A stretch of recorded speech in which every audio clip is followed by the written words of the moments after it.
Truly one of the scariest things that we can do as human beings in general, but also as creators who have an income dependent on what we're sharing on the internet is change. Change is so, so, so scary. I think we can all agree on that. And I've made so many pivots in my career as a creator that have truly gotten me to where I am today. So here's why we're going to be embracing change. Let's get into it. I'm Kristen Busquet. I've been a full-time creator for over 3 years, and I've brought in over $350,000 from sponsored posts and content creation collaborations with brands so far. Social Scoop is the podcast where we teach you, the entrepreneurial creator, to turn your online influence and creativity into a profitable, self-sustaining business. I first want to start off this episode by sharing with you my personal experience going through one of the biggest changes that I've ever gone through in my career as a creator that was really scary, but got me to a great place today. If you've been following me for a long time, you know that back in probably 2018 to 2020 is when I was really doing a ton of like photography and fashion. And I was really sliding business in there and social media in there like a little bit, right? Like that was definitely not my main priority. But I had learned so much from running my own business, but also from being a creator on social media that I started to share things about business and social media here and there. Eventually, I started to see that people were responding really, really well to this content.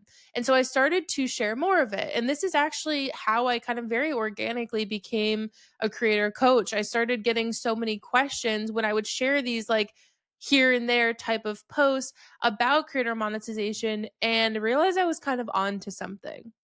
So I went through this really big internal debate in probably 2021 or so, where I was like, okay, this is what I've done for so long is this fashion and photography type of content. However, I have something that people are really interested in, which is like my creator coaching.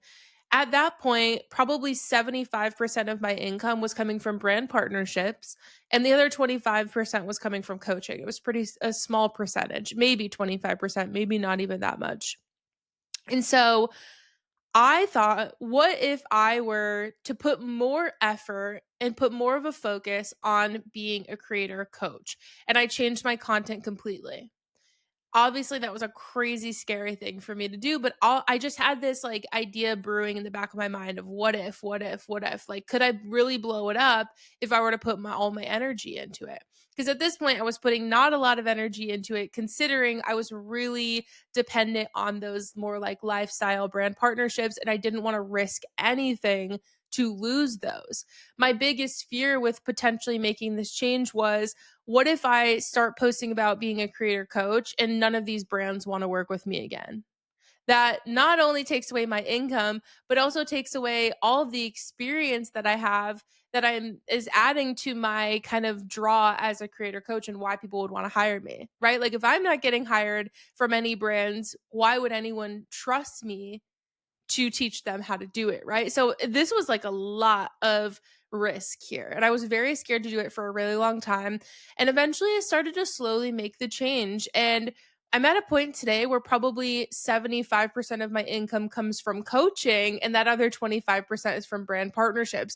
So it was a really interesting shift for me to make to change from one thing to something completely different. And I will say, I think I've gotten a little bit of backlash from people who followed me for a long time. I remember very recently I had a girl comment and say something about like, "Oh, you never post about like fashion and beauty anymore." And like she was kind of upset about it. And I was like, "I'm sorry." Like, first of all, I just don't really I never really loved creating that content. Like I did for the creative aspect of it, but like it wasn't exactly what I wanted to do, and I knew I didn't want to do it forever. So I was very scared to make this change, but eventually I really welcomed it and embraced it.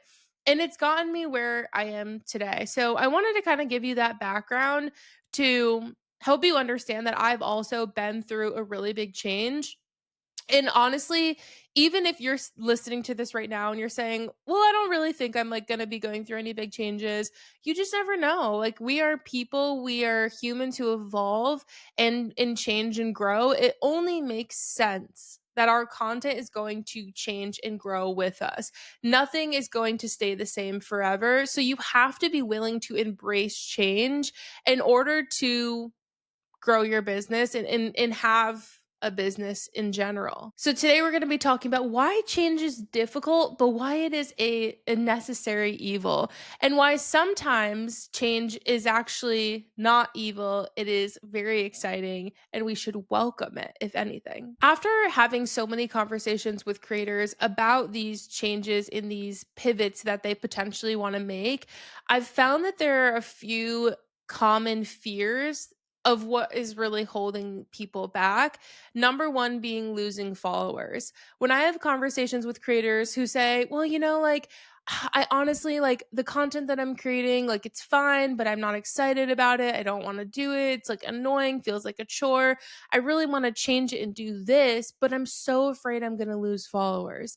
And again, like I have the same fear. It's a very real fear. We've spent so much time and energy and effort to build this following. Like, of course, we don't want to lose it, right? Like, but all that hard work for potentially nothing, right? So it's understandable. However, think about it this way. Yes, you may lose followers if you're going to change your niche. I had one creator who I worked with who she used to be a food creator. She would only post like recipes and stuff, never even had her face in the content. And all of a sudden, she's like, I want to start talking about mental health. And I'm like, that's very different, but I'm with you. Like, if you want to make this change, you should be sharing your passion with the world. If that's what you're passionate about, I want you to share it. However, I think you need to go into that change knowing you're going to lose followers. You're going to, period. I'll bet my life on it, right? But that's not necessarily a bad thing, because if you were resisting that change, if that creator had continued to just make food content, even though she basically hated it, not only would she eventually stop making that food creation and get burnt out from it and probably quit altogether, she would just be miserable the whole time. Like, we got into this to have fun, right? Like, why are we making ourselves miserable? How about we don't? So instead, I would rather have her or you go through the process of losing followers and then finding new followers who are interested in this new thing you're talking about, versus you being scared of losing followers so you don't make any changes, and then you're going to lose anyway at the end, right? And you're going to be miserable while you're doing it. So go into it, you're going to lose followers, period, right? Go into it just knowing that, and it's okay. We have people who follow us and they also change as people. Even the people that, even if we kept talking about the same thing over and over again, there are gonna still be people who come to your page and unfollow you. That is inevitable, because we all change as humans, right? Like, maybe they followed you because they were on their postpartum journey. Now they're not anymore, and that's all you talk about. And they're like, well, this isn't super relevant to me. I don't really need to be here anymore. And they leave, right? Like, that's okay, but that's inevitable. That's going to happen no matter if we change our content or not. The other fear that I hear from a lot of creators is that they're really interested in trying something new, but they don't know if it's going to work. And so that fear of failing is what's holding them back. And oh my gosh, I like, this conversation couldn't have come at a better time, because I recently have been feeling this so hard just in general with my content. I'm like, is it even worth it? No one's seeing it. I feel like I'm doing all this hard work and no one's acknowledging it. Like, because my content stats have been in the dumpster. Okay. Like, bad. And I know I've had conversations with so many creators who are going through the same thing. It's a roller coaster. We know this. However, we often avoid trying something new because we don't want to feel that feeling of, oh my gosh, I tried it. People didn't like it. It must suck. I can never do it again. Oh my God, that was so scary. That was horrible. That was frustrating. And so we just don't try new things because we're scared of what's going to happen. But to play devil's advocate, what if you were to try something and that is the thing that takes you off, right? Like, think about Tube Girl. You guys remember Tube Girl, where she would just dance in the subways, like in London or whatever? She made a video of her dancing like a little, like, wild chick in the subway, and that blew her up. I mean, she was going front row at Fashion Week. She has all these campaigns, like, she's popping off, right? And so if she had never taken that chance, done something different, who knows? I mean, so many creators have this same story. I use Remy Bader as an example all the time because I think she's such a good story, someone we can learn so much from. She had her realistic Zara hauls where she would just act absolutely nuts, and we all loved her for it. And she would try on stuff from Zara and show these like ridiculous poses that they show in all the advertisements. And that became her thing. Like, Remy is known for that. And what if Remy had never tried that content format? What if she had never gone a little crazy and done all these poses like the Zara ads and she never tried something new? She would not be where she is today. We don't know if she would, right? So, yes, it is so scary to try new things, but I think there's 2 reasons why you have to get comfortable with this. One, because if you wanna try something, you should just do it. It's not that serious. But the other thing too is if you get stuck in a groove of doing the same thing over and over again and you don't allow yourself to experiment, think about how boring and potentially like a prison that would feel like, right? Like, everyone's scared to have a niche because they're afraid to get boxed in, but yet we'll post the same type of content all the time because we're afraid of, getting a bad set of views on a video.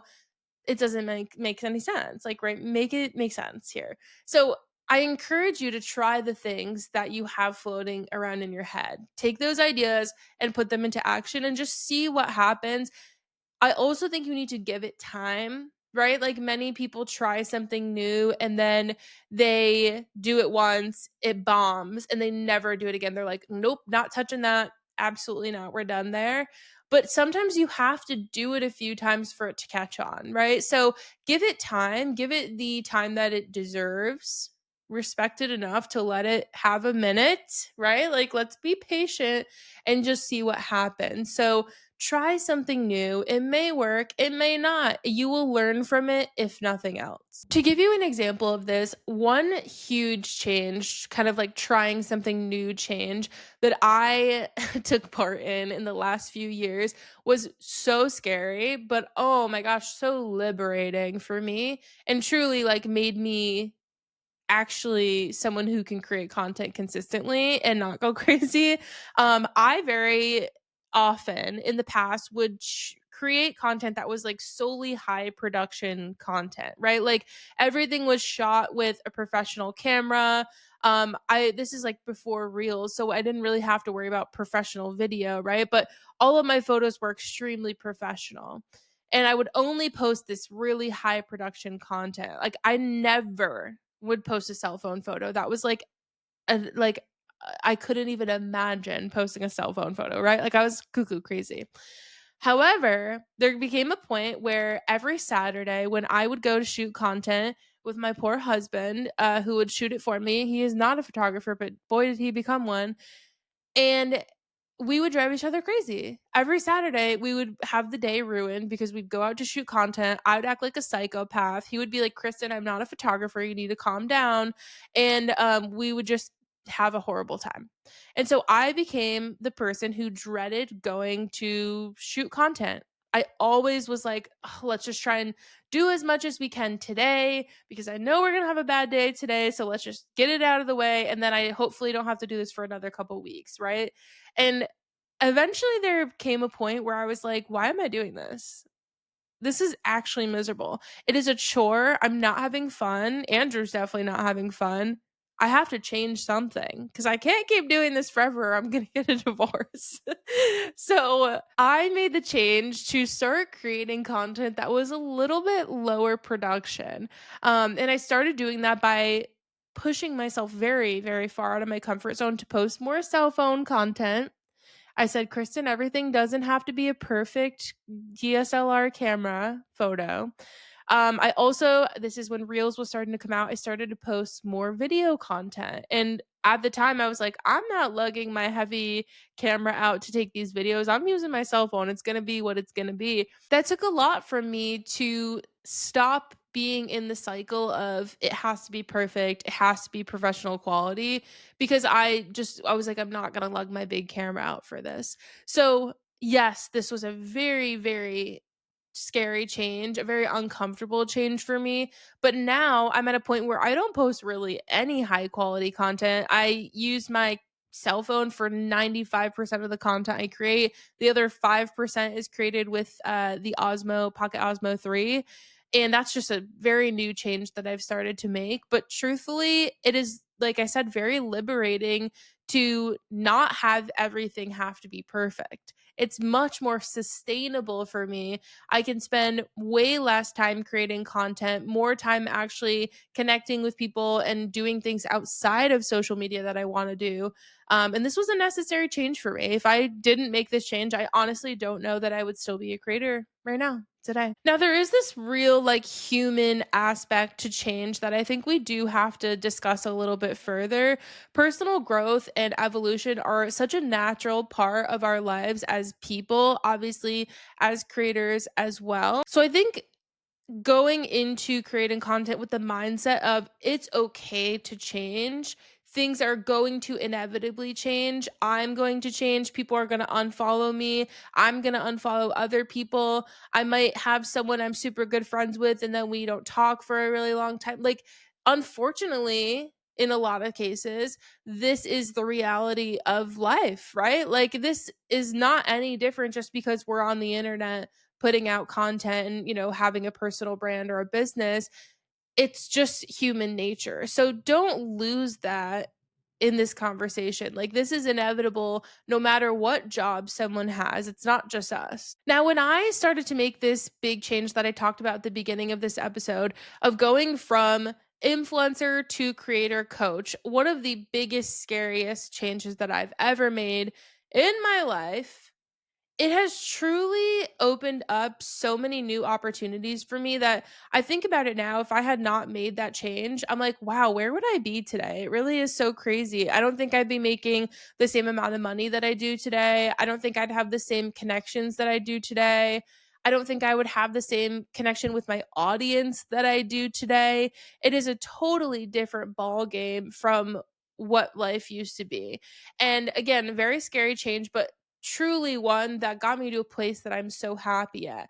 I keep in mind that I'm still going to change from here. Obviously, like as we just talked about, we are humans and we're going to have to just continue to embrace change. But I think about all of the opportunities that I've had from this change, and it's made it so much more worth it for me. One change that I did actually make recently, like almost a little tweak to my big change, was I started to incorporate more dog content into my profile. And it's also become a part of my personal brand. You've heard me say in past episodes, or even just on socials in general, I want to help creators sustainably monetize so that they have more time to spend with their dogs. And I'm not just saying that because I want to be cute and funny and witty. I literally don't want you to work hard that you don't spend any time with your animals, right? Like, if you have animals, you know that that's like the best part of the day is when you get to just like cuddle with your dog. And that's literally why, like, if you're watching the video version of this, I have my dog here. At the beginning of every episode on the audio version of the podcast, I will always share an update with our fosters. In my newsletter every week, I share adoptable pet of the week. On my stories on Instagram, multiple times per week, you'll see my fosters or events that I'm holding, or how I'm helping with rescue or whatever it might be that week. But animals and dogs and rescue has become such a big part of my life that I was like, I can't not share this, right? Like, this is such a big part of my life that it feels so natural that it also has to be part of my content. It would be weird for me to not incorporate it in because of how big of a part of my life it is. And so when you go through those things in your life, when you're kind of taking inventory of what's important to you in your life, is there a way that you can incorporate those really important to you things into what you're talking about now? So No, you won't really ever see me posting like, here's how I groom my dog, because I know my audience isn't there for that. However, because dogs are a big part of my life, I had to find a way to incorporate them in for it to feel good for me. And so I do that by, again, like very often having my dogs visually in my content, or sometimes I'll share a post on my feed when we get a new foster, or if we're trying to get our foster adopted. But I'll very often, almost I would say 90% of the time, I will connect it somehow back to my overall mission, which is to help creators sustainably monetize. So even if you have something that's very outside the box, that doesn't feel like there's any way, how are you going to connect dogs and creator monetization? They're two very different things, right? But of course, they're both parts of my life. And so I really had to sit down and think about, how do those connect, and how are people going to find that relevant that I'm sharing this dog stuff in my content as well. A cool thing that happened when I started to do this is it actually started to open up the doors for me to work with a whole new category of brands, which is pet brands. So sometimes you'll see that I'm working with a company like Adopt a Pet, where I, as a creator monetization coach, am talking about adoption and things like that, and still relating it back to my niche. But I would have never had that opportunity to partner with that brand if I didn't before make that change to start adding dogs into the content I was already creating. Obviously, sometimes these changes can start to feel a little risky. And I think this is important for us to talk about as well. Yes, I'm here. Embrace change, do all the things you want to do, experiment. I'm not discounting the fact that some of this is just risky, especially if you're someone who, like I said at the beginning of this episode, is a creator who fully depends on their income to pay their bills, right? Like when I went from influencer to influencer coach, I was potentially going to be leaving that 75% of my income from brand partnerships on the table. That's what I'd said to myself in my mind was, you're very likely not going to get these brand deals again. That's why I was resisting that change for so long. Are you okay with taking that risk? I had other things that I was making income from. I sold the business. And so I was like, all right, if I'm ever going to try, this is the time for me to try. So it was a calculated risk. It wasn't a cuckoo crazy risk, right? However, there's been so many times that I've taken these risks and experimented with new things in my business, even just outside of being a creator, that have again paid off really well for me. Definitely some that have not too, but I'm talking about the good ones. So, one thing I wanted to share my experience with was actually kind of figuring out where I stand as a coach and what I wanted to offer as a coach. When I first got started, I offered just one-on-one calls, and eventually I got to a point where I was on the phone on one-on-one calls so much throughout the day that I had literally no time to do anything else. I was like, "Great, I'm making so much money. This is awesome." However, it's not sustainable for me. I can't keep doing this. So I had to make the change to create a coaching program. And so I went from that to, again, having some other issues that I didn't really love about it, like other things I didn't love about it. And then I switched to a cohort based program. And I did that for a long time until I think it was February or March of this year. I was reading a book called 10x is Easier Than 2x. Boy, if you've never read it, please read it. This book truly changed my perspective on so much. And I literally, the week of my launch, trashed the entire thing and got rid of my cohort based program altogether. Altogether. I wanted to put all of my focus on our membership program, Social Suite. I wanted to be like, I'm going to put all my effort into this so I can see what would happen. I can give it the attention that it deserves and see what will happen. So I made a huge risk in getting rid of the program that I knew worked, that made me thousands of dollars every single time I launched it, to put all of my eggs in this one basket of my membership program. And I'm still like, I don't know, what, only 6 months into making that change. I don't regret it by any means, but I'm still experimenting. I'm still learning on if that makes sense for me or not. But as of right now, I feel really happy about that. Another risk that I took recently in my business was hiring another VA. This is also a change that came out of me reading that same book, 10x is Easier Than 2x. I was like, can I afford another VA? Yes, but will I be stretching it? Definitely yes. However, what if I were to have all of the hours back that I will be now handing off to that VA? And that for me, that getting back my time was something that made me say, this is an obvious choice. I should spend the money to hire someone who can now free up more hours for me to do the things that I need to do to be the CEO of my business rather than, a day to day employee or a manager of my business. So this was a big risk, but again, it was definitely something that I don't regret doing at all. And I think was well worth me taking this risk. Now, could I have hired this person and then been like, oh crap, now I don't have the money to pay them? That was a bad choice to make. That was a bad change. Absolutely. And so I weigh these decisions for a decent amount of time, but I also give myself the respect to not weigh them too long because then I know I'm just avoiding them. I very often find that if I'm avoiding something, if I'm like, no, no, no, I shouldn't do that. Should I do it? I shouldn't do it. If I'm avoiding making a decision, I often know the decision should be that I should do it because I then will be pushing myself outside of my comfort zone. And that is where true growth really happens.